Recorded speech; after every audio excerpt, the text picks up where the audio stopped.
everyone, I am Jalyn uson-Magtulis, a teacher 1 from Anibungan Elementary School, Division of Davao del Norte, and I am your discussant for this topic, which is the philosophical foundation. I am going to discuss the concept and definition of terms and the branches of philosophy, which is idealism, realism, essentialism, and perennialism.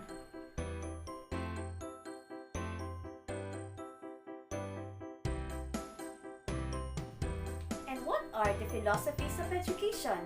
We have idealism, realism, essentialism, and perennialism.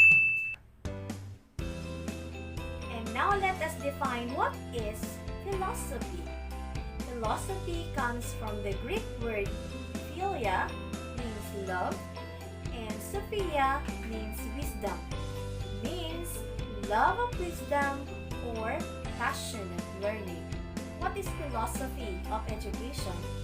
When we say philosophy of education, it defines as the application of the fundamental principles of life in the work of education.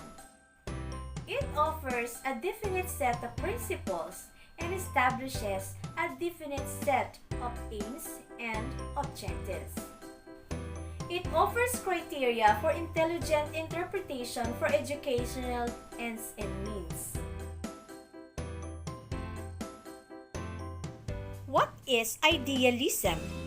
Idealism, it is the oldest philosophy in the Western culture. The term idealism originated from the Latin word idealis, meaning to form or to be formed. It was introduced into philosophy by George Berkeley and developed further by John Stuart Mill in 1773 to 1836. Other philosophers who have been classified as idealists are Plato, Aristotle, Descartes, Kant, and Hegel. What is idealism in education? It is a branch of philosophy that aims to identify and develop each individual's ability in full moral excellence in order to serve the society better. The characteristic of idealism in education. Number 1. The idealist believes that education is the key to a better society. Number 2. They believe in the power of education and its ability to create change. Number 3. Idealists agree that knowledge should be freely available for all people regardless of their social class or economic status. Number 4. They believe in equality among all people, including those who are not considered normal by society's standard.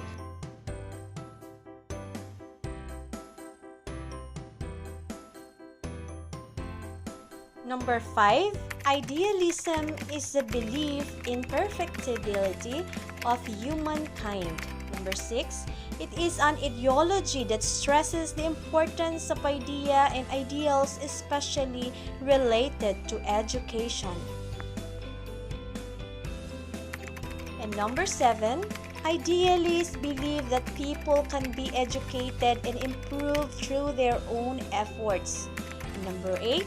The goal of idealism is create a better society by improving people's lives and mind.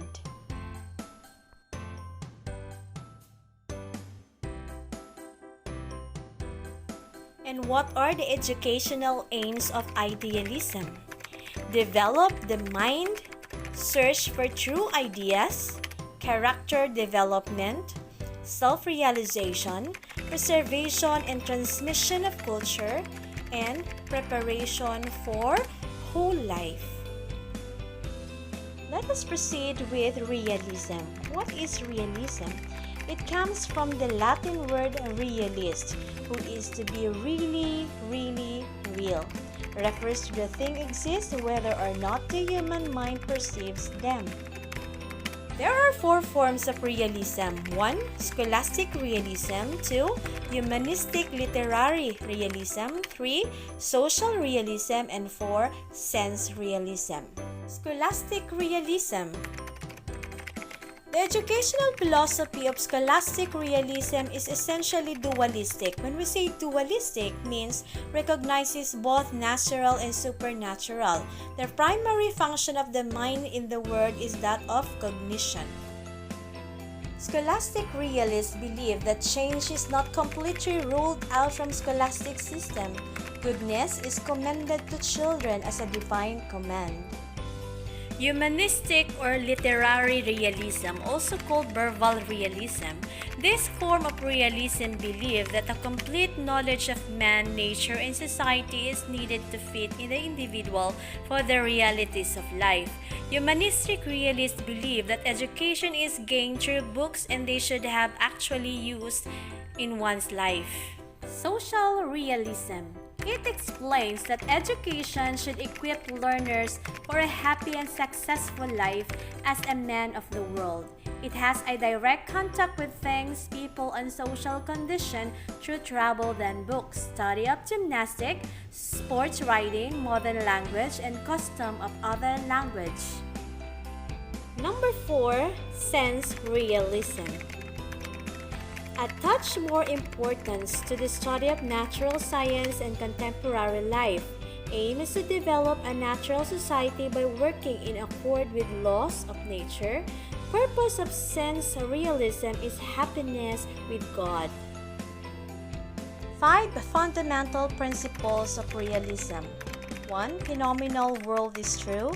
2. Senses are the doors of knowledge. 3. Opposition of idealism. 4. Man is a part of material world. And number 5. Emphasis on experiment and observation.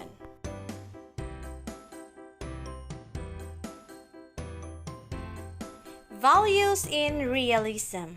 Number 1. External world is reality. 2. Man will discover reality with the use of science and common sense through education or learning. 3. Mind is functioning and geared towards creativity. 4. Reality can be proved by observation, experiences, experiment, and scientific reasoning. 5. Value must be studied to be applied in the actual setting.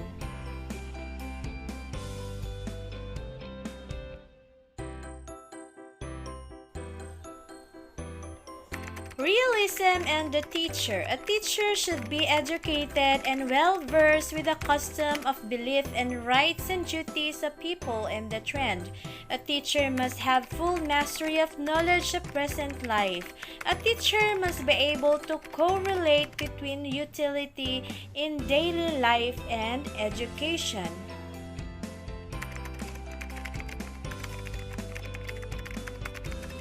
A teacher must define simple rules. A teacher must teach a subject in proper order. A teacher needs to find out the interests of the child and teach accordingly.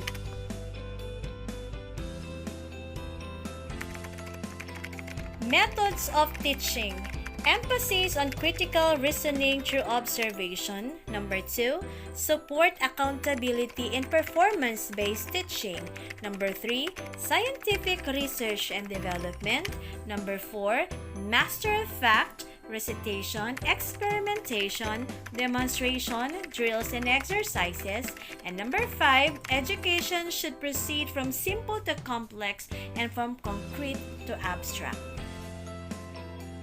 Number 6, enhance learning through direct and indirect experiences like field trips, lectures, films, TV, audiovisual aids, computer technology, and library. Number 7, learning is based on fact, analysis, and questioning. 8, vernacular to be the medium of instruction. Number 9, precision and order, ringing bells, time, periods, daily lesson plan, pre-packaged curriculum material. And number 10, children should be given positive rewards.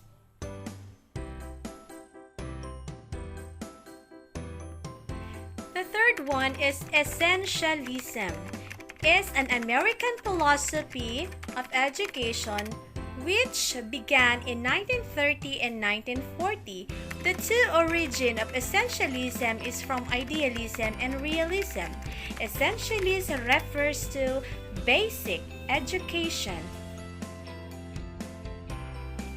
William Bagley, an American philosopher, popularized the term essentialism.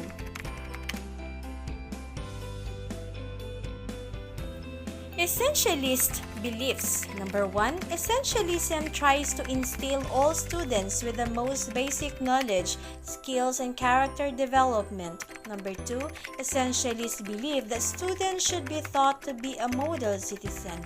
Number 3, essentialists believe that teachers should teach traditional moral values and virtues. Number 4, essentialists believe in mastery learning.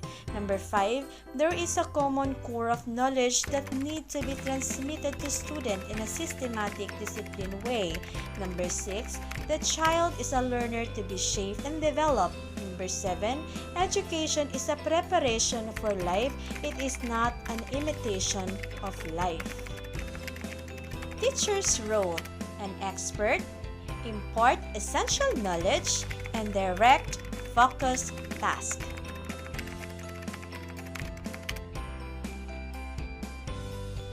Student role: listen and learn, trust that the teachers knows best. And the last one is perennialism. Perennialism is the most conservative, traditional, or flexible philosophy. Perennialists believe that one teach the thing that one deems to be of everlasting pertinence to all people everywhere. And these are the perennialists: Robert Maynard Hutchins, Mortimer J. Adler, and Jacques Maritain. Educational aim of perennialism: to develop power of thought, internalize truth that are universal and constant. Classroom are centered on teachers to ensure that students acquire understanding about the great ideas of Western civilization. Aims to develop student intellectual and moral qualities. They emphasize the students should not be taught information that may soon to be outdated or found out to be incorrect. Teaching methods: subject-centered method of disciplining the mind through reading and discussion. Teacher's role: known as master of discipline.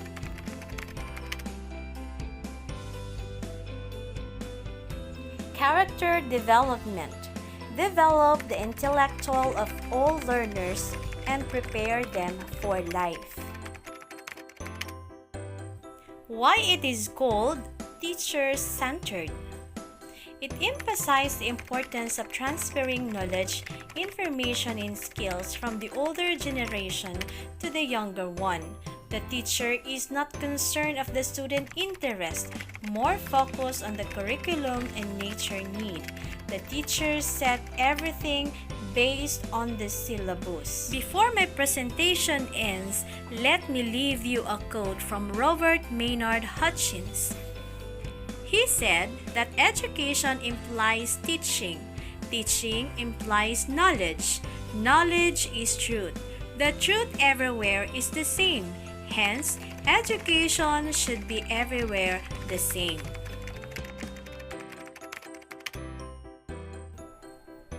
And that ends my presentation. Thank you for listening.